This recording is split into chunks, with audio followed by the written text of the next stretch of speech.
नमस्कार, मी डॉक्टर सुमेधा भोसले. मुद्द्याची गोष्ट या माझ्या यूट्यूब चॅनलमध्ये तुम्हा सर्वांचं खूप खूप स्वागत. आपली पहिली मालिका आहे मी आणि माझं आनंदी जीवन. आनंदी जीवन म्हणजे आनंदी शरीर आणि आनंदी मन. असं म्हटलं जातं, आनंदी मन नेहमी आनंदी शरीरामध्येच वास्तव्य करतं. तर अशा या आपल्या मौल्यवान शरीराला आणि मनाला सतत आनंदी ठेवण्यासाठी नक्की काय करायला हवं, याविषयीचं प्रबोधन हे या चॅनलचं प्रयोजन. गेले काही दिवस तुमच्यापैकी अनेक जण मला फोन करून किंवा मेसेज पाठवून असं रिक्वेस्ट करतायत की सजेस्ट करतायत की पचनसंस्थेवरती काहीतरी एपिसोड तुम्ही लवकर घ्या. आम्ही प्लॅन केलाच होता आणि तुमच्या रिक्वेस्टला मान देऊन आम्ही तो प्रिपोन केलेला आहे आणि आज त्याच्यासाठी पुण्यातले एक उच्च शिक्षित नामवंत आणि वेल रेप्युटेड व्हेरी गुड रेप्युटेड असे डॉक्टर ललित शिंपी यांना आपण इथे बोलावलेलं आहे. सर्वप्रथम आपण त्यांचं स्वागत करूया. डॉक्टर, तुमचं खूप खूप स्वागत. थँक्यू सुमेधाजी. डॉक्टरांना मी म्हटलं उच्च शिक्षित म्हटलं, मी त्यांची ओळख करून देते. त्यांचं शिक्षण ऐकून तुम्हालाही ते पटेल. त्यांनी आधी MBBS केलं, त्यानंतर MD मेडिसिन केलं, त्यानंतर DM म्हणजे डॉक्टरेट इन मेडिसिन ना, DM केलं, म्हणजे ही सुपर स्पेशालिटीज झाली. आणि त्यानंतर सुपर स्पेशालिटी DNB इन गॅस्ट्रोएंटेरॉलॉजी ह्याच्यामध्ये म्हणजे पचनसंस्थेच्या विकारांसंदर्भात. आणि एवढंच करून ते थांबले नाहीत, तर पुढे जाऊन त्यांनी रोममध्ये त्याच्याविषयी 2 फेलोशिप्स घेतलेल्या आहेत. म्हणजे साधारण 12वी नंतर 14 ते 15 वर्ष एवढा मोठा अभ्यास केलेले डॉक्टर आज आपल्याला पचनसंस्थेच्या विकारांबद्दल माहिती सांगणार आहेत. खरं तर ही माहिती इतकी महत्त्वाची आहे आणि आपल्याला इतकं छान लेटेस्ट नॉलेज मिळणार आहे एवढ्या शिक्षणानंतर, की ते तुम्ही तुमच्यापुरतं मर्यादित ठेवू नका. जसं डॉक्टरांनी आज खरं तर ते धावत पळत आत्ता जहांगीरमधून आलेले आहेत आपल्यासाठी वेळ देण्यासाठी. कारण हे एक सोशल वर्क असतं, की आपल्याला जे माहिती आहे ते लोकांना सांगावं अशासाठी, की प्रिव्हेंट करता यावा, त्याचा प्रतिबंध करता यावा.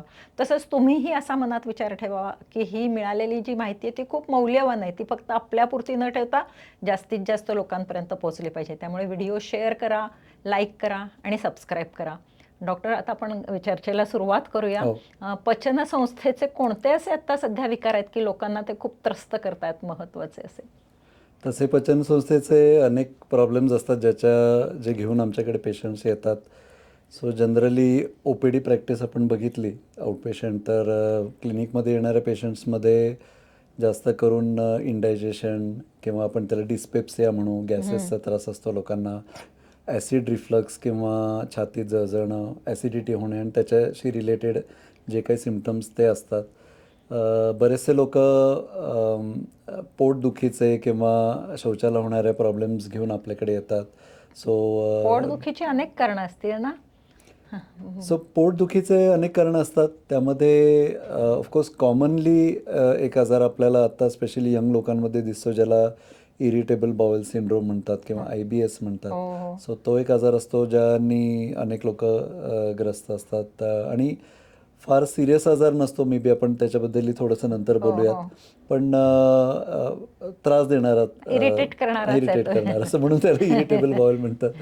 अगदी बरोबर म्हटलं. सो ह्या टाईपचे जास्त आम्हाला दिसतात. पण काहीसे आजार असतात जे आजकाल आम्हाला पेशंट्स रिपोर्ट्स घेऊन येतात आमच्याकडे, की फॉर एक्झाम्पल एक फॅटी लिव्हर म्हणून आजार आहे, हो, जो हल्ली तो खूप आजकाल common. खूप लोकांमध्ये आढळतो आणि पेशंटला फार त्याचा त्रास नसतो. पण कुठल्या तरी कारणासाठी सोनोग्राफी केलेली असते आणि त्याच्यामध्ये असं आढळलेलं असतं की फॅटी लिव्हर आपण दिसतंय. फॅटी लिव्हर बद्दल जरा डिटेल हो इन्फॉर्मेशन हो, घेऊया. अगदी जरूर खरं जरूर. तर ऍसिडिटी बद्दल सुद्धा खूप बोलण्यासारखं आहे. हो पण आता नुकताच लिली जोशींचा आपण एपिसोड बघितलेला, की त्या ऍसिडिटी बद्दल त्यांनी खूप छान माहिती दिली आहे. आपण डॉक्टरांकडून आणखी त्यांच्याविषयी माहिती घेऊ. कारण जसं त्या मॅडम म्हणाल्या की ऍसिडिटी नाही असा रुग्ण कळवा आणि ₹1000 मिळवा, असं हल्ली म्हणजे सिच्युएशन आहे. इतकं कॉमन कॉमन झालेलं झालेलं फार. आहे. बरोबर बरोबर. तसंच फॅटी लिव्हरही मी माझ्या वाचनात आलं की 30% लोकांना फॅटी लिव्हर आहे, असं आहे. हो, जवळजवळ म्हणजे आपण पॉप्युलेशन स्टडीज बघितले तर एक निदान 20% लोकांना पॉप्युलेशनला तरी फॅटी लिव्हर आढळतं. आणि त्याची 2 मुख्य कारणं आहेत. म्हणजे ॲज वी नो की India is the diabetic capital of हो द हो. वर्ल्ड. सो सगळ्यात जास्त जगात पॉप्युलेशनच्या मानाने डायबेटिक लोक आपल्याकडे आढळतात. आणि एक लिव्हरच्या दृष्टीने किंवा डायबिटीसचा एक इफेक्ट हा लिव्हरवर असा होतो की तिथं फॅट डिपॉझिशन एक्सेसिव्ह होतं. कारण हा सगळा एक मेटाबॉलिक सिंड्रोम म्हणतो आपण त्याला, हो. किंवा मेटाबॉलिक सिंड्रोमचे अनेक घटक असतात. त्याच्यामध्ये डायबिटीस एक आहे, ओबेसिटी एक आहे, किंवा लठ्ठपणा हा एक आहे, वजन जास्त असणे, हायपरटेन्शन आहे किंवा ब्लड प्रेशर आहे, कोलेस्ट्रॉलचे ज्यांना विकार असतात ते आहेत, PCOD आहे. सो हे सगळे एकत्र जेव्हा येतात त्याला मेटाबॉलिक सिंड्रोम असं म्हणतात. हो. आणि त्याचा एक भाग म्हणजे फॅटी लिव्हर असतो. लिव्हरवरती फॅट्स असतात म्हणून त्याला फॅटी लिव्हर म्हणून त्याला फॅट, म्हणजे अगदी सिम्पल टर्म्समध्ये चरबी जास्त लिव्हर, म्हणजे 5 लिव्हरमध्ये नॉर्मली जी काही चरबीचे सेल्स असतात एक 5% जास्त चरबी आपल्या लिव्हरवर असेल तर ती आपल्याला सोनोग्राफीवर दिसायला लागते. आणि मग त्याच्यामुळे ते सोनोग्राफीवर कळतं. म्हणून मग आपल्याकडे पेशंट्स येतात की हे असं असं आम्हाला फॅटी लिव्हर दिसलेलं आणि आम्ही याच्याबद्दल, आणि आता आजकाल कसं इंटरनेटच्या जमान्यामध्ये लोक खूप लोकांना वाचतात सगळं माहिती असतं. आणि मग त्यांना काही लोक फार घाबरून येतात की हो, फॅटी लिव्हर म्हणजे काय आणि काय पुढे होईल. ते चांगलंही आहे आणि वाईटही आहे, ते हो, बरोबर. इंटरनेटवर आहे ते. हो, बरोबर. त्यांनी म्हणजे एक लोकजागृतही होते आणि ज्या तो चांगला भाग जागरूकतेमुळे आहे. त्याचा लोक लवकरही येतात आमच्याकडे, किंवा याच्यासाठी आत्ताच्या स्टेजलाच काही केलं तर काही आपल्याला पुढे प्रिव्हेंटिव्ह, म्हणजे तुम्ही जसं म्हटलं की आताचा भर हा हेल्थचा अनफॉर्च्युनेटली असं झालं आहे की आपण ट्रीटमेंटवर भर देतोय, when we actually should be concentrating on prevention. म्हणजे आपण प्रिव्हेन्शन जाऊन पुढे त्याचा काही बाकी विकार होऊ नये किंवा सिरियस काही आजार होऊ नये ह्याच्यासाठी आपण आत्ता जास्त प्रयत्न केले पाहिजे. सो डायबिटीस हे एक मुख्य कारण झालं. आणि दुसरं म्हणजे एक बदलती जीवनशैली आहे लोकांची, आणि स्पेशली जे यंग पीपल आहेत, किंवा आपण अगदी बघतो की एक्झिक्युटिव्ह लेवलचे लोक आहेत, IT मध्ये काम करणारे लोक आहेत, किंवा even young population to an extent even टीनेजर्समध्ये किंवा अगदी टीनेजरमध्ये मुलांमध्ये पण आहे. सुद्धा आता फॅटी लिव्हर दिसायला लागलं. आणि याचं एक मुख्य कारण आहे म्हणजे अयोग्य प्रकारचं जेवण किंवा त्यांची जी जीवनशैली आहे, म्हणजे त्याच्यामध्ये स्थूलता आहे, लॅक ऑफ एक्सरसाइज आहे, किंवा आता आपण यंग मुलांमध्ये बघतो कोला ड्रिंक्स खूप घेतात. त्यामुळे कॅलरीज खूप जातात. म्हणजे कुठल्याही सिस्टीममध्ये खूप कॅलरीज गेले ना की ते कॅलरीज कुठेतरी ट्रान्सफर होतात. म्हणजे त्याचे आयदर कार्बोहायड्रेट झाले, फॅट झाले, प्रोटीन, तर कॅलरीज एक्सेस जेव्हा कोणालाही होतं तेव्हा ते पहिल्यांदा जाऊन फॅट डिपॉझिशन लिव्हरमध्ये होतं. त्याचं म्हणजे एकतर टिश्यूजमध्ये होतं, त्यामुळे आपल्याला म्हणतो तसं ओबेसिटी होते किंवा फॅटचं प्रमाणच बॉडीमध्ये वाढतं, आणि जसं बॉडीमध्ये सगळीकडेच वाढतं तसं ते लिव्हरवर वाढतं. पण मग ओबीज लोकांनाच होतो हा फॅटी लिव्हर का नॉन ओबीजना सो पण? 2 प्रकारे असतं. इफ यू सी अराउंड एक 80%, 70 ते 80% लोक फॅटी लिव्हरचे असतात, हे ओबेज असतात. पण आपल्याकडे एक लीन नॅश म्हणून एक आजार असतो की ज्याच्यामध्ये वजन नॉर्मल असतं पण तरी फॅटी लिव्हर असतं. अच्छा. सो अशा याची जसं वजन नॉर्मल असेल तरी माणूस लठ्ठ असू शकतो, पोटावर चरबी जास्त. बरोबर आहे. सो त्याला सेंट्रल ओबेसिटी असं म्हणतात की टिपिकली लॅक ऑफ एक्सरसाइज असेल किंवा अयोग्य डायटरी हॅबिट्स असतील तर त्याच्यामुळे सेंट्रल ओबेसिटी होते. म्हणजे आपण म्हणतो जसं पोट सुटलं आहे कोणाचं तर ते जास्त डेंजरस असतं, कारण तो विसरल फॅट असतो, तो लिव्हरसाठी सुद्धा जास्त डेंजरस असतो. म्हणजे चरबीचं प्रमाण ऑर्गन्सच्या भोवती जास्त आहे, लिव्हरच्या भोवती जास्त आहे, त्याला विसेरल फॅट असं म्हणतात ना. आणि स्किनच्या खात्यात ते जास्ती त्रासदायक असतं. इव्हन हार्ट डिसीजच्या दृष्टीनेही ते जास्ती त्रासदायक असतं. सो हे सगळे जे घटक आहेत, heart disease, blood pressure, diabetes, fatty liver, हे सगळे एकत्र जातात बेसिकली. आणि सो आम्ही जेव्हा पेशंट्सला बघतो आणि हे सोनोग्राफीचे रिपोर्ट्स घेऊन येतात की फॅटी लिव्हर आहे, मग पुढे काय, असा पुढे प्रश्न पडतो. पण त्याची लक्षणं म्हणजे पेशंटच्या लक्षात कसं येतं? जनरली मेजॉरिटीच्या पेशंट्सला फॅटी लिव्हरमध्ये सिम्पटम्सच नसतात. म्हणजे त्यांच्या ते कुठेतरी अल्ट्रासाऊंड केलाय, कुठेतरी इन्व्हेस्टिगेशन केलंय म्हणून आपल्याला आढळलं असं असतं. म्हणजे ते केलं नाही तर कळणारच तर नाही. कदाचित कळणार आणि नाही. टीन एज मध्ये जनरली या कारण टेस्ट केल्या जात आपण नाही. करत नाही. पण आता कसं झालंय की आता थोडासा लठ्ठपणा किंवा सेंट्रल ओबेसिटी सुद्धा टीनेजर्समध्ये जेव्हा वाढत चालली तेव्हा आपण त्या एजला सुद्धा कधीतरी ह्या टेस्ट केला पाहिजे, म्हणजे जर समजायला की तुमचं मूल लठ्ठ असेल तर तुम्ही त्या वयामध्ये सोनोग्राफी करणं आवश्यक आहे. मूल लठ्ठ होऊ न देणं हे जास्ती महत्वाचं आहे. आणि डॉक्टरांनी सांगितलं त्याप्रमाणे 4 ते 5 व्यक्तींच्या मागे एक फॅटी लिव्हरचं प्रमाण आहे. म्हणजे 25%, 20 ते 25% असं आहे. त्यामुळे हा अलार्मिंग मेसेज आहे. आणि मुख्य त्याचे काही सिम्पटम्सच नाहीत. म्हणजे पण मग त्याचे दुष्परिणाम होत असतील ना पुढे सो लिव्हरवर? तसे दुष्परिणाम असे होतात की जशी ती चरबी लिव्हरला किंवा आपल्या काळजाला अफेक्ट व्हायला लागते, तसं हळूहळू काळजाचे जे सेल्स आहेत किंवा हिपॅटोसाइट्स म्हणतात त्याला, त्याच्यामध्ये इन्फ्लमेशन व्हायला लागतं किंवा ते सुजायला लागतात. आणि त्या स्टेजला आपले लिव्हर फंक्शन टेस्ट केले आपण किंवा LFTs म्हणतो त्याला, सो ते आपण केलं तर त्याच्यामध्ये वाढलेल्या व्हॅल्यूज येतात. आता कुठलंही ऑर्गन सुजलं असेल किंवा कुठल्याही आपल्या अवयवाला सूज आली असेल, तर तेव्हा ही सूज अनेक महिने अनेक वर्ष सायलेंटली चालते. बाहेर सिम्पटम्स काहीच नाही आहेत, पण सायलेंटली ते डॅमेज होत चाललंय. तर मग ते कुठेतरी अफेक्ट करतं. आणि मग अफेक्ट कसं करतं की इन्फ्लमेशन झालं, सूज आलं की हळूहळू ते थोडं स्टिफ व्हायला लागतं, थोडंसं त्याचा हार्डनेस वाढतो, त्याच्यामध्ये फायब्रोसिस व्हायला लागतं. आणि असं लक्षात आलं की अनेक वर्ष ज्या लोकांना डायबिटीस आहे किंवा फॅटी लिव्हर आहे, तर अशा लोकांना हळूहळू फायब्रोसिस होऊन शेवटी सिरोसिसचा आजार, म्हणजे जो आपण म्हणतो जसं एंड स्टेज, जसं अल्कोहोलिक लोकांना होतो की सिरोसिसचा आजार होऊन लिव्हर खराब झालं, ही स्थिती असते. तर ही काही वर्षांनी येऊ शकते आणि त्याच्यासाठी ते फॅटी लिव्हरचं डायग्नोसिस होणं पण सिरोसिस होतं म्हणजे ते पूर्णपणे ते लिव्हर निकामीच होतं. निकामी होतं. सो ही स्टेज येऊ नये ह्याच्यासाठी आपण प्रिव्हेंटिव्ह म्हणून आत्ता काहीतरी केलं करायला पाहिजे. पाहिजे. म्हणून हा आजार महत्वाचा आहे. महत्वाचं आहे. म्हणजे मला हे वाईट वाटतं की त्याचे सिम्पटम्स नाहीत म्हणजे तो लक्षात येणार नाही. हो. सोनोग्राफी उगाचच केली जात नाही, ती आता करणं आवश्यक आहे लहान वयापासून. आणि लिव्हर खूप महत्वाचा ऑर्गन आहे ना, जरा लोकांना त्याच्याबद्दल सांगा ना, त्याचं सो महत्व काय? लिव्हरचे फंक्शन्स हे फार मल्टीफॅक्टोरियल असतात आणि इट इज अन ऑर्गन की आपण त्याशिवाय आपलं आयुष्य होऊ शकत नाही. आणि अनफॉर्च्युनेटली जसं आपल्याकडे 2 किडनीज आहेत, एखादी किडनी काही कारणाने खराब झाली तरी दुसरी त्याची टेक केअर करू शकतं, तसं लिव्हरचं नसतं. Liver is one of the largest organs in the human body, digestive organs. आणि त्याचे फंक्शन्स खूप असतात. त्याच्यामध्ये सिंथेटिक फंक्शन असतात, म्हणजे जे सगळे आपले प्रोटीन्स तयार होतात बॉडीमध्ये, अमायनो ॲसिड्स, आपण जे काही जेवण खाण करतो त्याचं मेटाबॉलिझम जे होतं, म्हणजे सगळं अन्न शेवटी फर्स्ट पासमध्ये, म्हणजे सगळ्या आतड्यांमधनं स्टमकमधनं आपलं जे काही ॲब्झॉर्प्शन होतं ते सगळं प्रथम लिव्हरला जातं. Liver is acting like a filter. त्या फिल्टरमधनं जे काही गोष्टी आपल्याला आवश्यक आहेत आपल्या न्यूट्रिशन, डायजेशन आणि मेटाबॉलिझमसाठी, म्हणजे नॉर्मल आपलं कार्य बॉडीचं होण्यासाठी, तर ते शोषून घेतात, ते स्टोअर करतं. So it is one of the largest storage organs. आपण जे खाणारे कार्बोहायड्रेट्स आहेत ते सगळे तिथे ग्लायकोजेन म्हणून स्टोअर होतात.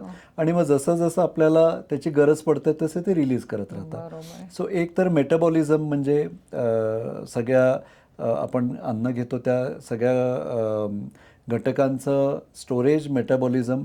आणि सगळ्यात महत्त्वाचं म्हणजे जे काही टॉक्सिन्स आपल्या बॉडीमध्ये असतात, तर आपल्याला माहिती आहे की काही टॉक्सिन्स हे किडनीद्वारे बाहेर पडतात आणि मेजॉरिटी टॉक्सिन्स हे लिव्हरमधनं मेटाबॉलाइज होऊन तिथून बाहेर पडतात बॉडीमधनं. फार महत्वाचं कार्य आहे लिव्हरचं. म्हणजे शरीरात शुद्ध अन्न पुरवण्याचं काम थोडक्यात लिव्हर करतं आणि टॉक्सिन्स सगळं बाजूला काढून टाकतं. आणि ते लिव्हर जर तुमच्या त्या लिव्हरवरती जर तुम्ही चरबी साठवू दिलीत तर ते निकामी होतं. सिरोसिस म्हणजे निकामीच होतं ना. सिरोसिस म्हणजे निकामी होतं, तरी म्हणजे ह्याचं प्रमाण असं खूप नाही की सगळ्यांना त्यामुळे फॅटी लिव्हर आहे म्हणजे मला सिरोसिस होणार आहे असं नाही आहे. परंतु हे एक कारण आहे की ज्याच्यामध्ये अनेक वर्ष हा प्रॉब्लेम राहिला तर तो पुढे जाऊन सिरोसिसमध्ये चेंज होऊ शकतो. आणि त्याच्या ग्रेड्स असतात ना. त्याच्या ग्रेड असतात. So grade 1, grade 2, grade 3 fatty liver असतं. मग फायब्रोसिस. सो हे अल्ट्रासाऊंडचं डायग्नोसिस आहे की थोडंसं ब्राईट दिसायला लागतं किंवा सोनोग्राफीवर सोनोग्राफीचे तज्ज्ञ डॉक्टर सांगू शकतात की ग्रेड 1 म्हणजे अर्ली स्टेज, सुरुवात झाली. ग्रेड 2 म्हणजे थोडं जास्त चरबी आहे, ग्रेड 3 म्हणजे जास्त एस्टॅब्लिश व्हायला. पण ग्रेड 3 म्हणजे डेंजरस आहे असं नाही आणि ग्रेड 1 म्हणजे डेंजरस नाही असं नाही आहे.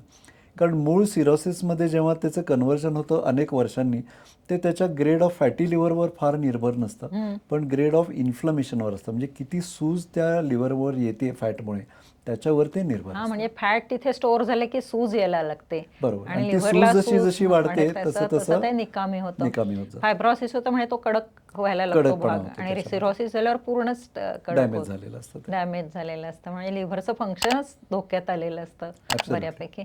मग तेव्हा सुद्धा काही सिम्पटम्स जाणवत नाही. So early liver fatty liver असेल तर त्याचे फार सिम्पटम्स नसतात, पण काही लोकांना थोडासा उजवीकडे जडपणा असणे किंवा भूक कमी लागणे, थोडंसं मळमळ होणे असे सिम्पटम्स येऊ शकतात जेव्हा इन्फ्लमेशन होतं. म्हणजे जेव्हा सूज यायला लागते पेशींमधनं तेव्हा हे सिम्पटम्स यायला लागतात. पण जसं फायब्रोसिस वाढतं किंवा जसं सिरोसिसचे स्टेज येतात तेव्हा मग अनेक सिम्पटम्स हे एंड स्टेज लिव्हर डिझीजचे आपण म्हणू, म्हणजे कावीळ होणे, भूक बंद होणे. हां. ज्या लोकांना सिरोसिसमुळे एंड स्टेज लिव्हर डिझीज होतं त्यांना मग पोटात पाणी होणे, पायावर सूज येणे, बरं. हां. कधीतरी आणि इतकं महत्त्वाचं ऑर्गन असल्यामुळे ते जेव्हा निकामी होतं तेव्हा बॉडीतले जसं मी म्हटलं टॉक्सिन्स ते काढू शकत नाही. मग या प्रकारचे काही टॉक्सिन्स मेंदूमध्ये जायला लागतात. त्यामुळे मग एन्सेफेलोपॅथी होते किंवा मेंदूवर सूज येऊ शकते. मग शुद्धपणा जाणं किंवा बेशुद्धी होणे वगैरे हे अगदी एंड खूपच स्टेजचे गंभीर प्रॉब्लेम end आहेत. stageचे पण आहेत. हे गंभीर प्रॉब्लेम्स हे जनरली सिरोसिसच्या स्टेजला येतात. आपलं काम काय की ही स्टेज येऊ द्यायची नाही. येऊ द्यायची नाही, हे आपलं महत्त्वाचं आणि बेसिकली मग काय. जर दिसलंच first grade, second grade, third grade असं असेल तर तुम्ही ट्रीटमेंट काय देता? औषध असतात काही? सो त्याची काही औषध असतात पण मेन त्याचा जो आपण भर दिला पाहिजे हा लाईफस्टाईलवर आहे. सगळे डॉक्टर्स सांगतात की लाईफस्टाईल तुमची सांभाळा आणि ती दिवसेंदिवस बिघडतच चालली. म्हणजे हार्टचे डॉक्टर हिरेमठ तेच म्हणतात, मी ओबेसिटीची डॉक्टर मीही तेच म्हणते की लाईफस्टाईल कंट्रोल करायला हवी. सुधीर कोठारी आले होते न्यूरोलॉजिस्ट, त्यांनीही सांगितलं लाईफस्टाईल कंट्रोल करायला हवी. डायबेटॉलॉजिस्टही सांगतात लाईफस्टाईल. आज कळलं लिव्हर, फॅटी लिव्हरच्या पाठीमागे सुद्धा लाईफस्टाईलच चुकीची आहे. ॲब्सोल्युटली. हे एक लाईफस्टाईल सुधारली तर तुमचं सगळं आरोग्य चांगलं राहू शकतं. अगदी अगदी. लाईफस्टाईलमध्ये काय काय अंतर्भाव करायला हवा? सो दोन गोष्टी त्याच्यामध्ये असतात की आपल्याला एक्सेसिव्ह कॅलरीज आणि एक्सेसिव्ह फॅट हे आपल्या सिस्टीममध्ये डिपॉझिट आणि स्टोअर व्हायला नको. मग याच्यासाठी आपण दोन गोष्टी करू शकतो की आपण कॅलरीज आपल्या कमी करू शकतो.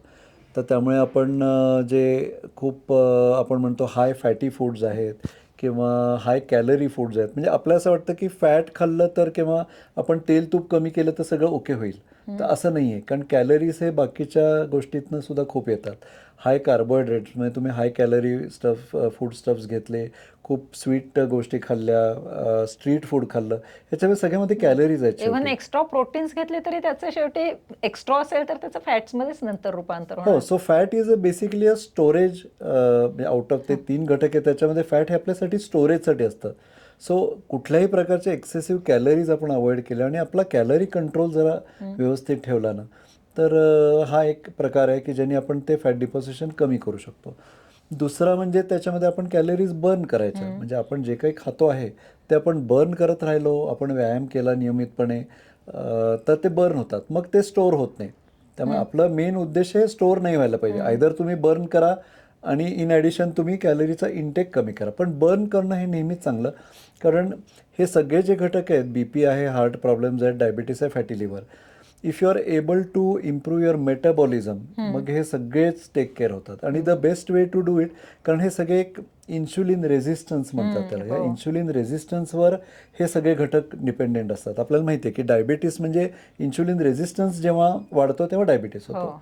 तसंच फॅटी लिव्हर सुद्धा इन्शुलिन रेझिस्टन्सवर डेव्हलपमेंट त्याची अफेक्टेड असते. शरीरात त्यामुळे इन्शुलिन आहे पण ते शरीर वापरू शकत वापरू नाहीये. शकत नाही. कारण आणि हे चरबीचं प्रमाण जास्ती आहे. बरोबर आहे. आणि हे वापरण्याचा सगळ्यात सोपा आणि सरळ मार्ग म्हणजे व्यायाम करणं. व्यायाम करणं. कारण ते तुम्ही जेव्हा कॅलरीज बर्न करता ते इन्शुलिन रेझिस्टन्स कमी होतो, इन्शुलिन सेन्सिटिव्हिटी वाढते. त्यामुळे तुमचे जे सगळे कॅलरीज जातात ते तुमच्या मसल्समध्ये जातात किंवा तुमच्या टिश्यूजमध्ये जातात, तिथं त्याचा जास्त उपयोग होतो आणि ते स्टोअर होऊन फॅटमध्ये बसत नाही.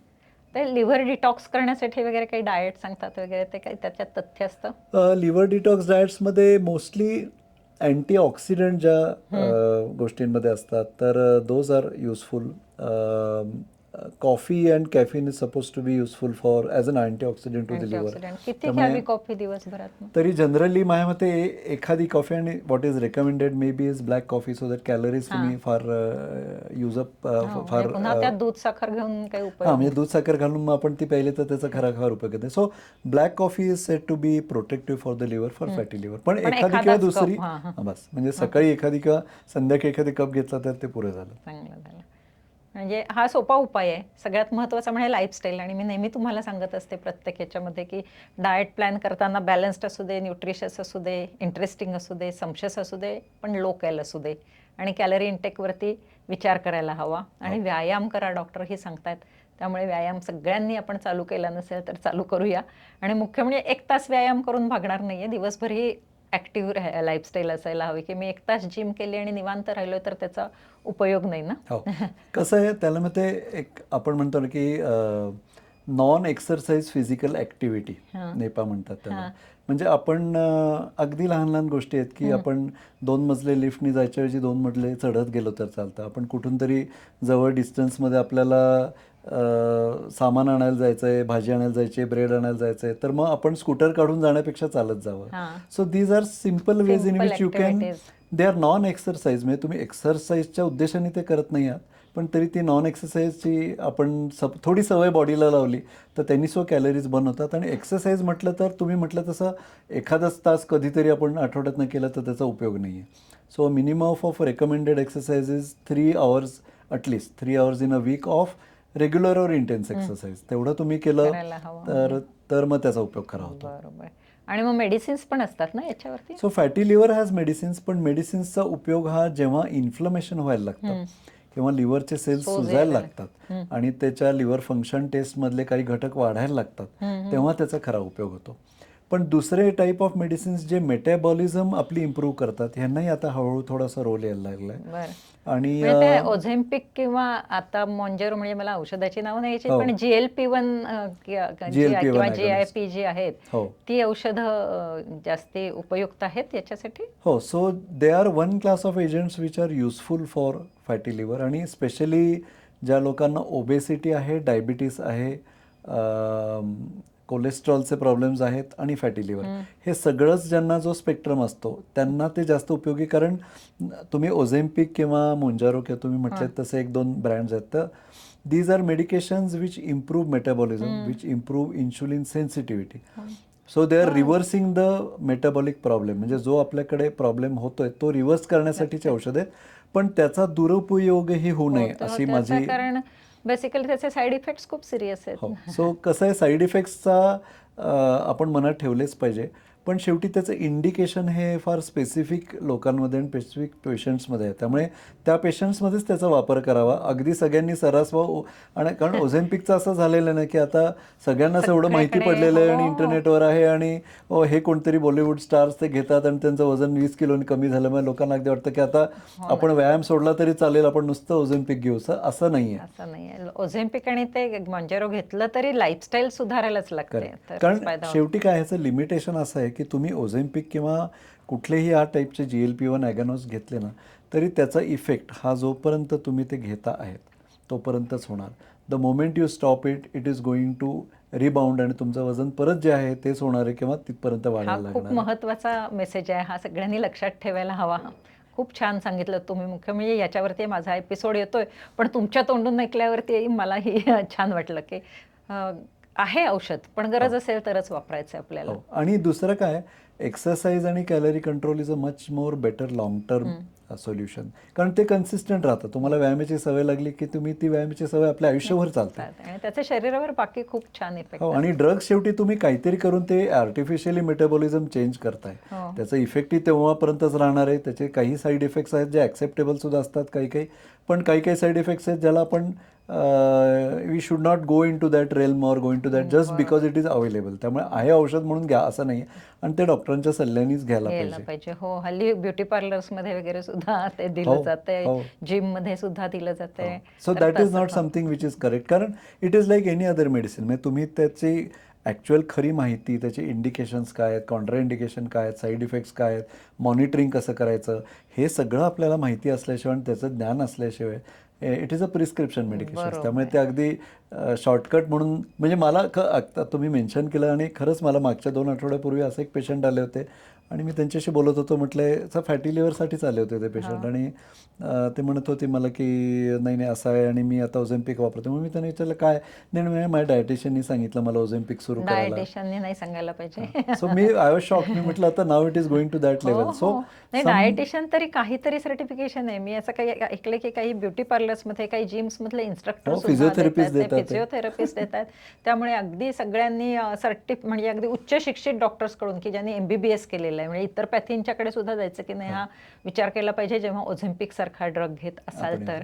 त्याच्यावरून मला आठवलं, म्हणजे आता माझा प्रबोधन असं झालं की जर हे प्रिव्हेंट करायचं असेल तरीही लाईफस्टाईल मॅनेज करायची आहे हो. आणि त्याची ट्रीटमेंट सुद्धा लाईफस्टाईल लाईफस्टाईल मॅनेजमेंट मॅनेजमेंटच आहे. आहे. असं फॅटी लिव्हर आहे हे खूप कॉमन आहे आणि ट्रीटमेंट सोपी आहे ऐकायला, आणि आचरणात आणली तर ती करायलाही हो, ते सोपी आहे. आचरणात आणत महत्वाचं आहे. महत्वाचं आहे. आता मग ओझेम्पिकवरून विषय निघाला म्हणून मला पॅन्क्रियाटायटिस बद्दल थोडंसं विचारायचं हो. होतं, कारण त्याचा तो एक साईड एक इफेक्ट. साईड इफेक्ट आहे त्याचा. पॅन्क्रियाटायटिस म्हणजे काय असतं?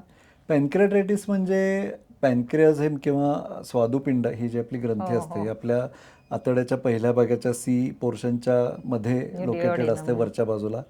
आणि हे पॅन्क्रियास किंवा स्वादुपिंड हे जनरली आपल्या डायजेशनसाठी लागणारं एक फार महत्त्वाचं ऑर्गन आहे. कारण majority of the fats, carbohydrates आणि प्रोटीन्स ह्याचं डायजेशन करणारे जे एन्झाईम्स आहेत, हे एन्झाईम्स किंवा हे जे घटक आहेत हे पॅन्क्रियाजमधनं सेक्रेट होतात. तर त्याच्यामध्ये Insulin सुद्धा अमायलेज, लायपेज, प्रोटीएज असे काही एन्झाईम्स असतात जे पॅन्क्रियाजमधनं सेक्रेट होतात आणि त्याच्यातनं मेन आपलं डायजेशन होतं. तर पॅन्क्रियाटायटिस म्हणजे ह्या पॅन्क्रियासच्या ग्रंथीला इव्हन जेव्हा आपलं सूज इन्शुलिन येते. आणि ग्लुकागॉन सुद्धा पॅन्क्रियास हो. मधूनच येतं. सो हे त्याचे एक्झोक्राईन आपण फंक्शन म्हणून, आणि एंडोक्राईन फंक्शन्स म्हणजे मेन जे इन्शुलिन तयार करणारं जे ऑर्गन आहे ते पॅन्क्रियास आहे आपलं. सो शुगर कंट्रोल आपल्या बॉडीमध्ये जी बॅलन्स ठेवते किंवा डायबिटीससाठी जे महत्त्वाचं आहे असं इन्शुलिन ते पॅन्क्रियास सिक्रेट करतो. So this is endocrine function आणि हो. एक्झोक्राईन फंक्शन असे दोन फंक्शन्स त्या पॅन्क्रियासला असतात. बरं. मग सो त्याला पॅन्क्रियाटायटिस जेव्हा आपण म्हणतो तेव्हा पॅन्क्रियाजला जेव्हा सूज येते ह्या आजाराला पॅन्क्रियाटायटिस म्हणजे त्यात दोन प्रकार असतात. एक ॲक्यूट पॅन्क्रियाटायटिस असतो की अचानक सडनली आणि खूप अशी सूज येते त्याच्यामध्ये, आणि तो एक जीवघेणा आजार होऊ शकतो. कशामुळे येते ती? सो अनेक कारणं असतात पॅन्क्रियाटायटिसचे, पण त्याच्यापैकी मुख्य दोन कारणं हे आपल्याला दिसतात. 70 to 80% हे लोक एक आयदर अल्कोहोल इंड्युस्ड असतं किंवा गॉलस्टोन इंड्युस्ड असतं. बरं. सो अल्कोहोल हा सगळ्यात मुख्य त्याच्यामध्ये फॅक्टर आहे पॅन्क्रियाटायटिसचा. ज्या लोकांना, आणि असं नाही की ज्या लोक किंवा जे लोक असे खूप वर्षानुवर्ष अल्कोहोल घेत आहेत त्यांच्यामध्येच पॅन्क्रियाटायटिस होतो असंही नाही आहे. खूप तुम्ही हेवी बिंज एखादा घेतला तर त्याच्यामुळे सुद्धा सडनली पॅन्क्रियाजला सूज येऊ शकते. आणि प्रॉब्लेम असा असतो की हा ॲक्यूट पॅन्क्रियाटायटिस जेव्हा होतो त्याची सिव्हिरिटी ही जेव्हा तो होतो तेव्हाच ठरते, आणि साधारण एक 20-30% लोकांमध्ये पॅन्क्रियाटायटिस खूप सिव्हिअर होऊ शकतो. आता आपल्याला माहिती आहे की ह्याच्यातनं जे सिक्रेट होणारे एन्झाईम्स आहेत, प्रोटीएज आहेत किंवा अमायलेज आहेत, हे खूप स्ट्रॉंग एन्झाईम्स असतात आणि ते पॅन्क्रियासच्या ग्रंथीमध्ये जोपर्यंत आहेत किंवा त्यांच्या नलिकेमध्ये तोपर्यंत ते प्रोटेक्टिव्ह असतात किंवा डायजेशनसाठी हेल्प करतात. पण पॅन्क्रियासच्या ग्रंथीच्या ते बाहेर लीक झाले आणि पडले तर आजूबाजूची सगळी चरबी जी आहे ती कम्प्लिटली ते डायजेस्ट करून डिस्ट्रॉय करतात, एवढे ते स्ट्रॉंग अरे एन्झाईम्स बापरे. असतात. तर त्यामुळे ही रिॲक्शन खूप सिव्हिअर प्रमाणात कोणामध्ये झाली समजा तर patients can land up in ICU, आणि 20 to 30% मॉर्टॅलिटी आहे सिव्हिअर असेल तर. म्हणजे पेशंटचा जीव जाऊ शकतो इतकं ते वाईट आजार आहे पॅन्क्रियास, हा वाईट आजार आहे. आणि that is why the reason म्हणजे अल्कोहोल हे ॲज अ इटिओलॉजिकल फॅक्टर दोन ऑर्गन्सला मुख्यतः अफेक्ट करतं. एक तर आपल्याला माहिती आहे की लिव्हरला अफेक्ट करणारं अल्कोहोल असतं, आणि लिव्हरमध्ये जसं आपण मगाशी म्हटलं की इन्फ्लमेशन होतं, सूज होते, एंड स्टेज लिव्हर डिझीज होतं. आपण ऐकतो की अल्कोहोलमुळे पेशंट दगावला किंवा त्याला खूप सिरियस लिव्हरचा आजार झाला, हा एक भाग झाला. पण पॅन्क्रियाटायटिस हा भाग लोकांना फार माहिती नसतो की acute pancreatitis the major causative factor is alcohol. बरं. त्याचं लक्षण काय असतं आणि पॅन्क्रियाटायटिस? सिव्हिअर पेन होतं पेशंटला, म्हणजे वरच्या भागात पोटाच्या सिव्हिअर पेन होतं, खूप उलट्या होतात आणि असह्य पेन होतं, म्हणजे तुम्हाला पळायला लागतं हॉस्पिटलला, इतकी वाईट परिस्थिती येते. आणि माइल्ड जरी पॅन्क्रियाटायटिस असेल तरी ते सिव्हिअर पेन 2 ते 3 दिवस, 4 दिवस, 5 दिवस राहतं.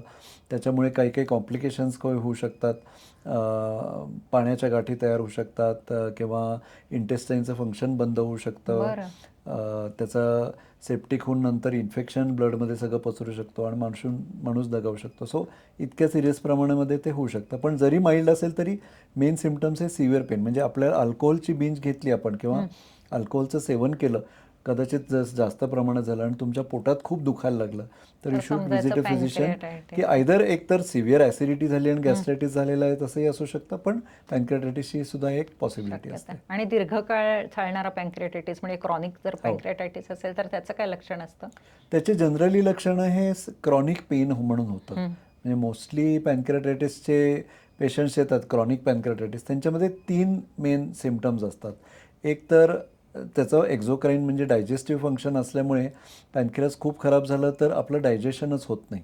त्यामुळे आपण जसं फूड खातो, फॅटी फूड खाल्लं तर ते फॅटी फूडसारखेच स्टूल्स व्हायला लागतात किंवा त्याचे इंडायजेशनचे सिम्पटम्स खूप येतात. सेकंडली पेन हे खूप प्रिडॉमिनंट सिम्पटम असतं.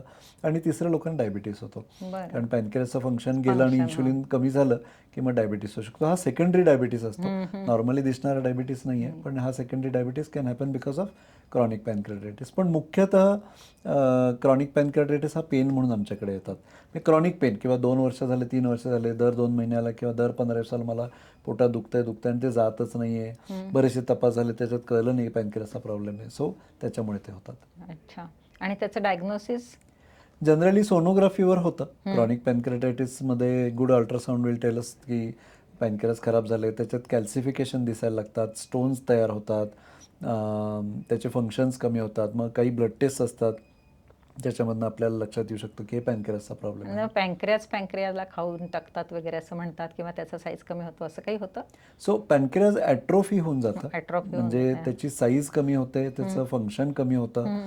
आणि जसं मी म्हटलं मगाशी की लिव्हर डिझीजमध्ये जसं लिव्हर आकुंचन पाहून फायब्रोसिस होऊन बारीक होतं आणि मग सिरोटिक होतं, तसंच पॅनक्रियाजमध्ये होतं की क्रॉनिक पॅनक्रियाटायटिस झालं तर हळूहळू जसे एपिसोड वाढत जातात तसे ते पॅनक्रियाज ॲट्रोफी होऊन बारीक होऊन त्याचं कॉन्ट्रॅक्शन होऊन फायब्रोस होऊन जातं, म्हणजे मग कॅल्सिफिकेशन होतं आणि मग कार्य संपतं त्याचं. आणि मग त्याच्यावर ट्रीटमेंट काय आहे? सो पॅनक्रियाटायटिस हे क्रॉनिक पॅनक्रियाटायटिस आपण म्हटलं तर एक तर पेनची मॅनेजमेंट करायला लागते आणि दुसरं डायबिटीसची मॅनेजमेंट करायला लागते, तिसरं इंडायजेशनची मॅनेजमेंट आहे. सो कुठलं सिम्पटम आहे त्याच्यावर त्याची ट्रीटमेंट ठरते.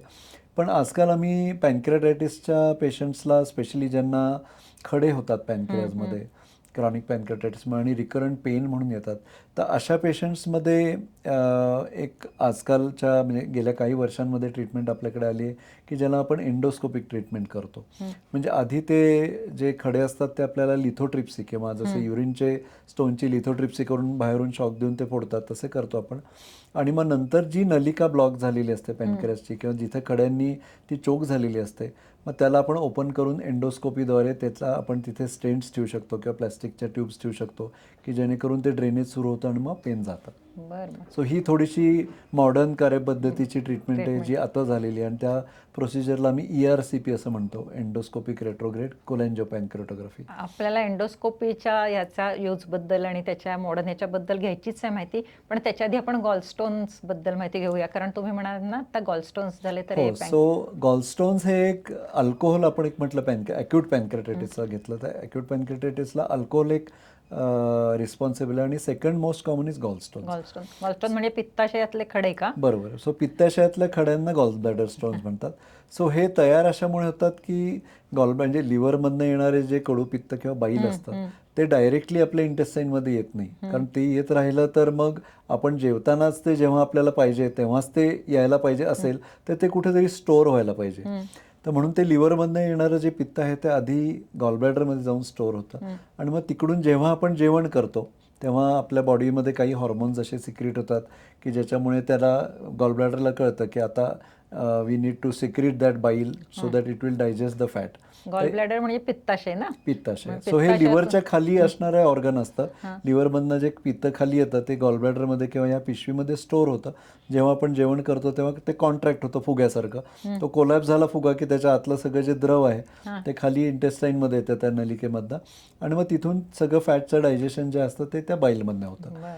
सो ह्या गॉलब्लॅडर किंवा पित्ताशयामध्ये जेव्हा खडे होतात तयार तर तेव्हा त्याला म्हणतात कोलिलिथियासिस किंवा गॉलब्लॅडरचे स्टोन म्हणतात किंवा गॉलस्टोन्स असं म्हणतात त्याला. सो ह्याचं मुख्य एक कारण असं असतं की द बाईल is very rich in cholesterol. म्हणजे आपलं जे लिव्हरमधनं किंवा बॉडीमधनं कोलेस्ट्रॉल आपल्याला रिलीज करायला लागतं ते त्या बाईलमधनं येणार असतं आणि हे कोलेस्ट्रॉल जास्त सुपर सॅच्युरेट झालं म्हणजे नॉर्मली ते लिक्विड फॉर्ममध्ये असतं पण त्याचं सॅच्युरेशन फार वाढलं किंवा त्याची जी कॉन्सन्ट्रेशन आहे बाईलमध्ये ते फार जास्त वाढलं तर मग हळू त्याचं चिखलामध्ये प्रमाण होतं, परिवर्तन होतं आणि मग चिखलामधनं मग त्याचे खडे होतात. सो हे कोलेस्ट्रॉल स्टोन्स असतात सगळे ज्याला गॉलब्लॅडर स्टोन्स. आता जसं मगाशी मी म्हटलं की अनेक पेशंट्स फॅटी लिव्हर म्हणून एक अल्ट्रासाऊंडचा रिपोर्ट घेऊन येतात, तसेच बरेचसे पेशंट्स गॉलब्लॅडर स्टोन म्हणून आपल्याकडे येतात. म्हणजे काहीतरी वेगळ्या कारणासाठी गायनेक काहीतरी असेल, त्यांना इश्यूज असतील बायकांना आणि त्यांनी अल्ट्रासाऊंड केलं आणि त्यामध्ये असं कळलं की गॉलस्टोन्स आहेत. तर हा एक साधारण मिडल एज फिमेल्समध्ये, म्हणजे आपण आमच्या मेडिकल याच्यामध्ये शिकतो MBBSमध्ये की fat female fertile of 40. 5F. हां, सो असे जे पेशंट्स असतात त्यांच्यामध्ये हे गॉलब्लॅडर स्टोन्स जास्त कॉमन असतात. आता म्हणजे लठ्ठ स्त्री असेल, हो फॅट गरोद 50ची म्हणजे साधारण 50च्या आसपास असेल. हो अजून काय तिसरा आहे? So fat female fertile of 40 हां, असं. अच्छा. हां, सो म्हणजे फर्टाईल म्हणजे ज्यांना 1-2 मुलं मुलं झालेली झालेली आहेत आहेत. आणि त्या साधारण म्हणजे की 40शीतल्या वया किंवा म्हणजे 40-50शीतल्या लठ्ठपणामुळेच वया. गॉलस्टोन होण्याचं पुन्हा एक हो, so obesity is one of the major risk factors of gallstones. कारण शेवटी हे कोलेस्ट्रॉल आहे. ते कोलेस्ट्रॉल जेव्हा आपल्या शरीरात वाढतं, जसं ते फॅटी लिव्हरमध्ये वाढतं, तसंच इकडेही वाढलं तर त्याच्यामुळे ते गॉलस्टोन्स तयार होतात आणि त्याचं प्रमाण ओबेस लोकांमध्ये जास्त असतं. आणि मग ते ऑपरेशननेच काढायला लागतात की काही डिझॉल्व्ह वगैरे होऊ शकतात ते? नाही, सो गॉलब्लॅडर स्टोन्सचं म्हणजे त्याच्यात सगळ्यात मुख्य भाग म्हणजे असा आहे की ते काढण्याची गरज आहे का, हा पहिला प्रश्न. बरं. मग ते कसे काढायचं हा दुसरा प्रश्न. सो पहिला प्रश्न असा आहे की गॉलब्लॅडर स्टोन्स हे ऑपरेट करायला लागतात का, तर जनरली एसिम्प्टोमॅटिक असतील, म्हणजे त्याच्यामुळे काही आपल्याला लक्षण किंवा त्रास कधी झाला नसेल तर त्याला सर्जरीची गरज लागत नाही. म्हणजे ती जेव्हा आपल्याला त्रास होतो किंवा आता टिपिकल हे जसं पॅनक्रेटायटिसचं पेन होतं तसं गॉलब्लॅडर स्टोनचं सुद्धा पेन असंच असतं की तो त्या पिशवीमध्ये बसलेला खडा असेल तर त्याच्यामुळे काही त्रास होत नाही आपल्याला. थोडंसं डिस्पेप्सिया किंवा इंडायजेशन असं होऊ शकतं, पण तो खडा जेव्हा जाऊन त्या फुग्यासारख्या पिशवीच्या तोंडा येऊन अडकतो तर तेव्हा पेन होतं. ऑब्स्ट्रक्शन झालं की पेन होतं. करेक्ट. मग ते पेन कसं असतं की अगदी सिव्हिअर पेन होतं. मी म्हटलं तसं अगदी आपल्याला हॉस्पिटलला जायला लागतं, डॉक्टरकडे पळायला लागतं की 3-4 तास, 5 तास किंवा 2 तास खूप दुखतं, खूप उलट्या होतात आणि मग त्याच्यानंतर ते बरं होऊन जातं आपल्या आपण, किंवा इंजेक्शन घ्यायला लागतं किंवा गोळ्या घ्यायला लागतात. अशा प्रकारचं जे असतं त्याला मी बिलियरी कॉलिक असं म्हणतो. सो हे बिलियरी कॉलिक जेव्हा पेशंट्सला होतात तेव्हा that is the indication that you should undergo surgery for gallbladder. कारण एकदा जाऊन अडकलेला खडा आहे तर तो परत कधीतरी जाऊन अडकणारच आहे. आणि त्याच्यामुळे कॉम्प्लिकेशन झाले, म्हणजे आता छोटे खडे असतील तर ते समजा ते तोंडापाशी अडकायच्या ऐवजी तिथून त्या नलिकेतनं खाली आले आणि स्वादुपिंडापाशी येऊन अडकले तर पॅनक्रेटायटिस होतं. म्हणजे मगाशी आपण जे म्हटलं की पॅनक्रेटायटिसचं एक मुख्य कारण गॉलस्टोन्स आहेत की छोटे छोटे खडे असतील तर ते जास्त जाऊन आतमध्ये अडकतात आणि त्याच्यामध्ये मग आयदर ते नलिकेमध्ये अडकले तर परत ते एंडोस्कोपी करून आम्हाला ERCP करून ते काढायला लागतात, किंवा मग पॅनक्रेटायटिस झाला तर मग तो परत जीवघेणा आजार असा होऊ शकतो. आणि मग त्याच्यावरती ट्रीटमेंट काय? सो पॅनक्रेटायटिसची ट्रीटमेंट आपण मी म्हटलं तसं मेडिसिन्सच आहे किंवा मेडिकल ट्रीटमेंट असते.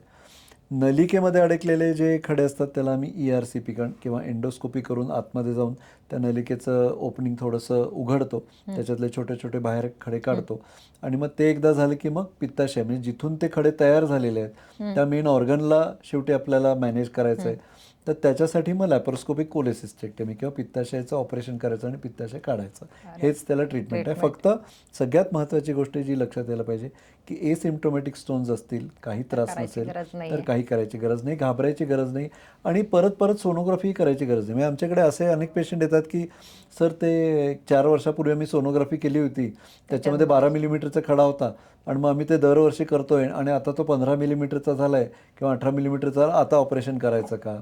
तर तसं नाही आहे. त्रास देत नाही तर राहू दे त्याला. मग त्याचा साईज किती असो आणि नंबर किती असो, तो त्रास देत नसेल तर त्याला काही करायची गरज नसते. पण हे बाईल स्टोन्स होतात कशामुळे? सो गॉलब्लॅडर स्टोन मी म्हटल्याप्रमाणे हे कोलेस्ट्रॉल स्टोन्स असतात. So majority are cholesterol stones. काही प्रमाणामध्ये लोकांना पिगमेंट स्टोन्स सुद्धा होतात, म्हणजे ज्या मुलांना स्पेशली किंवा यंग लोकांना हिमॉलिटिक डिसऑर्डर्स असतात किंवा काही प्रकारचे विशिष्ट प्रकारचे रक्तदोष असतात, तर त्या दोषांमध्ये ते बिलिरुबिनचं लेवल वाढू शकतं आणि ते बिलिरुबिन जाऊन जेव्हा त्या गॉलब्लॅडरच्या कोलेस्ट्रॉलमध्ये मिक्स होतं तेव्हा त्या प्रकारचे खडे होऊ शकतात. पुन्हा त्याच्यात आहाराचं आहे का, म्हणजे लाईफस्टाईलचं आहे हातभार? आपल्या हातात जेवढं आहे ते ओबेसिटी किंवा कंट्रोल लठ्ठता न होऊ देणे. आणि कसं असतं की एकदा झालेले गॉलस्टोन हे परत रिझॉल्व्ह होत नाहीत आणि डिझॉल्व्हही होत नाहीत. म्हणजे अनेक पेशंट येतात किंवा आमच्याकडे खडे झालेले तर काहीतरी औषध द्या आणि ते विरघळून टाका, तर ते विरघळत नाही. दगड झालेले मी दगड झालेले त्या दगडांना आपल्याला विरघळतात नाही. म्हणजे ह्या अशा जाहिराती येतात गॉलस्टोन्स वितळून देऊ वगैरे, तर त्याच्यात काही तथ्य नाहीये. आम्हाला आता त्या एंडोस्कोपी खूप इंटरेस्टिंग वाटली की तुम्ही हो. ते स्टोन्स बाजूला करता काढता आणि हो. ते मॉडर्न काय टेक्निक आहे ते त्याच्याविषयी सांगा ना माहिती आम्हाला. सो गॉलब्लॅडर स्टोन्स हे जेव्हा मी म्हटलं त्याप्रमाणे नलिकेत जेव्हा येतात तेव्हा त्याची ट्रीटमेंट आम्हाला करायला लागते. जेव्हा ते पित्ताशयात असतात तेव्हा तो सर्जिकल भाग असतो, त्यामुळे ते लॅप्रोस्कोपिक सर्जनकडे आम्ही पाठवतो किंवा ते करतात. आणि जी नलिकेमधले खडे आहेत ते आम्ही करतो. सो एंडोस्कोपी ही म्हणजे गेल्या एक 20-30 वर्षामध्ये किंवा 40 वर्षामध्ये खूप प्रगत झालेली आहे ही टेक्नॉलॉजी. म्हणजे आपल्याकडे एंडोस्कोप म्हणजे काय तर एक पातळशी दुर्बीण असते पाईपसारखी, आणि त्याच्या एंडला एक कॅमेरा असतो, एक लाईट सोर्स असतो आणि ज्याच्यातनं उजेड पडतो आतमध्ये, त्यामुळे आपल्याला आतलं दिसू शकतं. आणि कॅमेरामधनं आपण ते तिथले जे काही दिसतं आपल्याला ते आपण अनुभवू शकतो. आणि त्याला काही छोटे चॅनेल्स असतात की ज्याच्यातनं आपण त्याच्यातनं काम करू शकतो. जेव्हा आपण ERCP किंवा हे गॉलब्लॅडरचे स्टोन्स नलिकेतनं काढायची जी प्रक्रिया असते त्याच्यामध्ये, सो ते अंडर ॲनेस्थेशिया करतो आपण, साधारण एक अर्धा तास ते 1 तास लागतो त्याला. आणि त्याच्यामध्ये आपण ह्या नलिका आतमध्ये टाकतो, जी नलिका पित्ताची उघडते त्या आतडीच्या भागात जातो आणि तिथून आतमध्ये वायर सोडून किंवा वेगळे इन्स्ट्रुमेंट्स टाकून तिथले दगड आहेत किंवा खडे आहेत ते हळूवार करून बाहेर ओढतो. आणि मग त्याच्यामध्ये काही प्लॅस्टिकचे स्टेंट्स ठेवायचे असतील किंवा आजकाल आपल्याला ही ट्रीटमेंट एंडोस्कोपीची ही कॅन्सरसाठी सुद्धा करता येते. म्हणजे लिव्हरचे काही कॅन्सर्स असतील, गॉल ब्लॅडरचे कॅन्सर असतील किंवा स्वादुपिंडाचे कॅन्सर असतील, त्याच्यामुळे ती नलिका चोकअप झाली असेल तर मग त्याला ट्रीटमेंट करायची असेल आणि तो पेशंट ऑपरेशनच्या स्टेजच्या पलीकडे असेल, त्याला आम्ही पॅलिएटिव्ह ट्रीटमेंट म्हणतो. म्हणजे ऑपरेशन आता करता येत नाही आहे, त्या स्टेजच्या पलीकडे आजार गेला आहे पण कावीळ झालेली आहे कारण तो चोकअप झालेली ती नलिका, मग अशा वेळेस ती उघडायची असेल तर मग ही ERCP किंवा एंडोस्कोपीच्या ट्रीटमेंटने आपण पॅलिएशन करतो. म्हणजे त्यांनी पेशंटचे त्रास बरे होतात. कुठलाही कट न घेता, ब्लेड न चालवता एंडोस्कोपीने तुम्ही आतून हे करू किती शकतो. हे प्रगत टेक्निक आहे, खूप छान आहे. म्हणजे पूर्वीच्या काळात ह्याला सर्जरीच असायची, सर्जरीच. मोठी सर्जरी करून कट करायचं आणि पोटावर एक 4-4 इंचाचे 6-6 इंचाचे वळण असायचे, म्हणजे तेवढं ओपन करायला तेवढं लागायचं. ओपन करून, कारण शेवटी तो भाग जरा गुंतागुंतीची गुंतीचीच अनॅटॉमी आहे. असते. आता ती गोष्ट बरीच प्रगत आपल्या टेक्नॉलॉजीमुळे आपल्याला सोपी झाली, एक्सपर्टाईज झालेले आहेत आणि आपल्याकडे अनेक गॅस्ट्रोएंटरॉलॉजिस्ट, एंडोस्कोपिस्ट आहेत जे हे ट्रीटमेंट करतात. खूप छान माहिती आहे, इंटरेस्टिंग आहे. पोटाला म्हणजे आपली एकतर लाईफस्टाईल जपायला हवी, कारण आपल्याला सगळं जे अन्न खातो त्याचं डायजेशन होऊन मगच आपलं शरीर छान पद्धतीने चालत असतं. आणि त्या डायजेस्टिव्ह सिस्टीममध्ये हे असे महत्त्वाचे आजार व्हायचे नसतील तर आपल्याला आपली लाईफस्टाईल सुधारायला हवी असं डॉक्टरांनी सांगितलं आहे. हा खरं मोठा होत चालला एपिसोड. आपल्याला पुन्हा डॉक्टरांना बोलवायला लागणार आहे. आपण त्यांना पुन्हा बोलावूया, कारण आपल्याला अजून त्यातले महत्त्वाचे, आत्ताशी आपण पित्ताशयापर्यंत पोहोचलेलो आहोत, त्याच्या पुढचे जे आजार आहेत त्याविषयी माहिती घ्यायची आहे. त्यामुळे ही महत्त्वाची माहिती तुम्हाला तर खूप महत्त्वाची समजलेलीच आहे, पण तुम्ही तुमच्याजवळच न ठेवता जास्तीत जास्त लोकांपर्यंत पोहोचण्यासाठी व्हिडिओ शेअर करा, सबस्क्राईब करा, लाईक करा आणि पुन्हा आपण डॉक्टरांना भेटूया आणखीन पुढच्या शरीराच्या म्हणजे आतड्यातल्या बाकीच्या आजारांविषयी माहिती घेण्यासाठी. कारण आपल्या लक्षात येते की याची ट्रीटमेंट आपल्या हातातच आहे आणि ही एवढी महत्त्वाची माहिती आपल्याला खूप सोप्या पद्धतीने त्यांनी करून सांगितली आहे. त्यांचे आपण आभार मानूया आणि डॉक्टर प्लीज पुन्हा एकदा या आणि आम्हाला पुढच्या आजारांची माहिती द्या. धन्यवाद. थँक्यू.